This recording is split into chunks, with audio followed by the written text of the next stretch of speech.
Hello दोस्तों, मैं अंकुश राजपूत हूँ। आज मैं आपको अपनी इमोशनल स्टोरी बताने जा रहा हूँ। यह बात 2 साल पहले की है।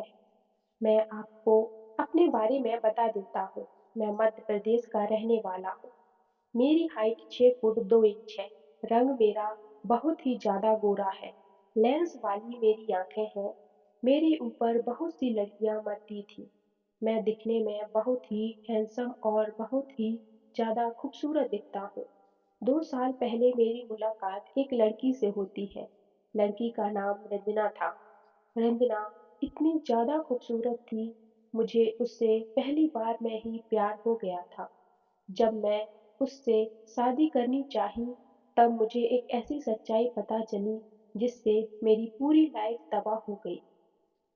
मेरी जिंदगी में कह सकते हैं एक तूफान आया था जो सब कुछ मिटा कर चला गया।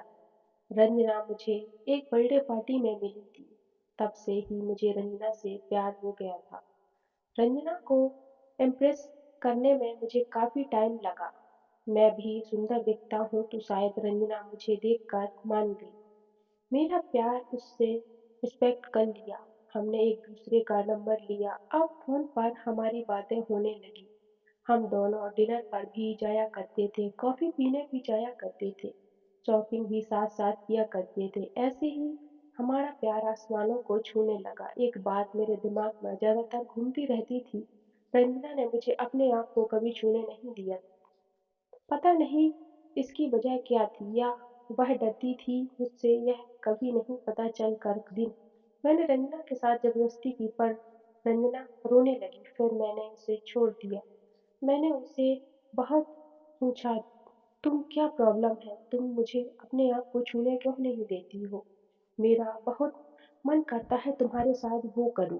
रंजना कहने लगी, तुम मेरे साथ अगर जोर जबरदस्ती करोगे तो मैं तुमसे ब्रेकअप कर लूंगी। मैं रंजना से दूर कभी नहीं रह सकता था। तो मैंने रंजना को प्रॉमिस किया कि मैं तुम्हें कभी नहीं छूऊंगा। रंजना कहने लगी, ठीक है। और फिर हम दोनों अपने अपने घर वापस आए। ऐसे ही हमारी लाइफ अच्छी चल रही थी। मेरा और रंजना का घर आमने सामने था। रंजना के घर सुबह सुबह एक दिन किन्नर आए। मैंने सोचा रंजना के यहाँ ना शादी हुई है ना कोई बच्चा पैदा हुआ है, तो यह सब किस चीज की बधाई लेने आए हैं। मेरी समझ में कुछ नहीं आ रहा था। रंजना को बार बार बाहर बुला रहे थे वह सब लोग।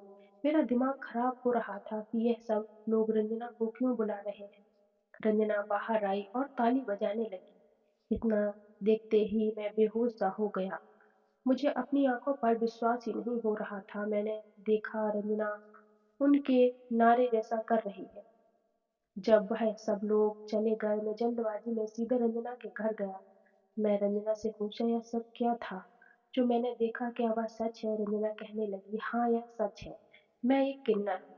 इतना सुनते ही मेरे पैरों तले से जमीन निकल गई। मुझे इस बात का इतना ज्यादा सदमा लगा दोस्तों कि मैं तब से बीमार ही पड़ गया। मेरे घर वालों ने मुझे संभाला। मेरी जिंदगी में अब ऐसा कुछ नहीं बचा था जिससे मैं देख कर जी सकूं। तुम्हें यही कहना चाहूंगा, अगर तुम किसी से प्यार कर रहे हो तो उसे अपनी पूरी सच्चाई बताओ, उसे धोखा मत दो। जब दिल टूटता है तो बहुत तकलीफ होती है। कैसी लगी स्टोरी दोस्तों, कमेंट में जरूर बताना। स्टोरी अच्छी लगी तो प्लीज वीडियो को लाइक कर देना, चैनल को भी सब्सक्राइब कर देना। राधे राधे।